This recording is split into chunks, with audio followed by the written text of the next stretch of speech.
Messi যখন গোল করে আর অন্যরা গোল করে দুটোর মধ্যে অনেক ডিফারেন্স থাকে। আমার মনে হয় না লাস্ট 100 বছরে এরকম প্লেয়ার জন্মেছে। পাগল ফ্যান আমি মেসির জন্য, বার্সেলোনার ফ্যান। ফিফা ওয়ার্ল্ড কাপ রাত জেগে দেখছেন, মেহতাব হোসেন রাত জেগে দেখছেন, দিন জেগে দেখছেন, কিভাবে দেখছেন জানবো। বলছি রাত জেগে আজকে ম্যাচটা দেখা হয়েছে? মানে সকালে আমি ম্যাচ দেখেছি। সকালে খুব একটা দেখতে পাইনি, মানে প্র্যাকটিস চলছিল, কিন্তু মেসির গোলটা দেখেছি। যেহেতু আমি মেসির ফ্যান, পাগল ফ্যান আমি মেসির জন্য, বার্সেলোনার ফ্যান, মেসির জন্য আর্জেন্টিনা, তার আগে মারাদোনার জন্য আর্জেন্টিনার ফ্যান ছিলাম। তো মেসি ম্যানিয়া বা মেসি মানে যে জাদুটা, যেটা ম্যাজিক বলি আমরা, আমার মনে হয় না লাস্ট 100 বছরে এরকম প্লেয়ার জন্মেছে। আমি শুধু হয়তো অন্য খেলাও দেখি, কিন্তু বিশেষ করে আর্জেন্টিনার ম্যাচ বা বার্সেলোনার ম্যাচ যখনই হয় আমি মেসির জন্যই ম্যাচটা দেখতে চাই। মুসা আলতামারি যখন গোল দিল তখন কি মনে হয়েছে?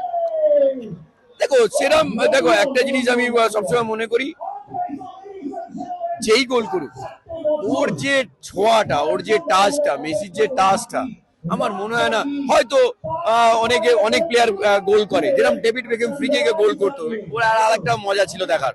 কিন্তু মেসি যখন গোল করে আর অন্যরা গোল করে দুটোর মধ্যে অনেক ডিফারেন্স থাকে। এই যে টাচটা, ওই যে সুইংটা, ওই যে ভিশনটা, আই ডোন্ট থিঙ্ক পৃথিবীতে কেউ জীবিত ছিল, তাদের ছিল, যে বেঁচে আছে, যারা খেলছে কারেন্ট ইয়াংস্টাররা, তাদের আছে। অন্যদিকে মেসি আজকে রেকর্ড করেছেন পরপর 7টি ম্যাচে গোল, এবং কার্যত জাস্ট ফন্টেন থেকে শুরু করে জোরেনজিও প্রত্যেকের কিন্তু রেকর্ড ভেঙে দিয়েছে। মানে আরো কি রেকর্ড ভাঙতে পারে এবারের বিশ্বকাপ? ইয়েস, অফকোর্স, যেরকম সময় যাবে সেরকম আর্জেন্টিনা টিম আবার একটা সারিবদ্ধ বাঁধবে, তারপর স্ট্রং হবে আরো।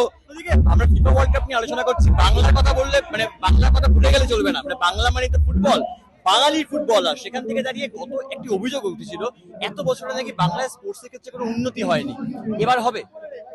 আমার মনে হয় হওয়া উচিত, অফকোর্স হওয়া উচিত। যেই আসুক ফুটবলের জন্য, স্বার্থের জন্য করা উচিত। সবকিছু ভুলে কে কোথা থেকে এসছে, কে কি আছে, ফুটবল অলওয়েজ বাঙালিদের একটা আবেগ আছে, ভালোবাসা আছে। কেন তাহলে এইটা ডার্বি ম্যাচে এতগুলো সাপোর্টার হতো না, প্রায় 80,000 1 লাখ। এখন হয়তো ক্যাপাসিটি কমে গেছে, কিন্তু এতগুলো প্রত্যেকটা ডার্বিতে, নট সিঙ্গেল, মানে বছরের প্রথমে বা বছরের লাস্টে, এই আবেগটাকে আমার মনে হয় কাজে লাগানো উচিত সরকারকে। স্বাভাবিকভাবেই একদিকে যেখানে ফিফা ওয়ার্ল্ড কাপ চলছে, রাত জেগে ম্যাচ দেখছেন মেহতাব হোসেন, অন্যদিকে দাঁড়িয়ে তিনি বললেন যে রং না দেখে কিন্তু যেই সরকারি থাকুক না কেন তাদেরকে ফুটবলের জন্য ভাবা উচিত। যারা খেলছে ফুটবল, অর্থাৎ বাঙালি মানে তো ফুটবল, সেই ফুটবলের সেই ঐতিহ্যকে কিন্তু ধরে রাখা বাঙালিরই কর্তব্য, এবং সেই জন্য কিন্তু পরিবর্তন রাজ্যে হয়েছে। সেই পরিবর্তনকে সঙ্গে করেই কিন্তু বাংলায় স্পোর্টসের ক্ষেত্রে কিন্তু পরিবর্তন আনা উচিত। ক্যামেরা কিশোর মুখোপাধ্যায়ের সঙ্গে সুব্রজিৎ চক্রবর্তী, এই সময় লাইভ, কলকাতা।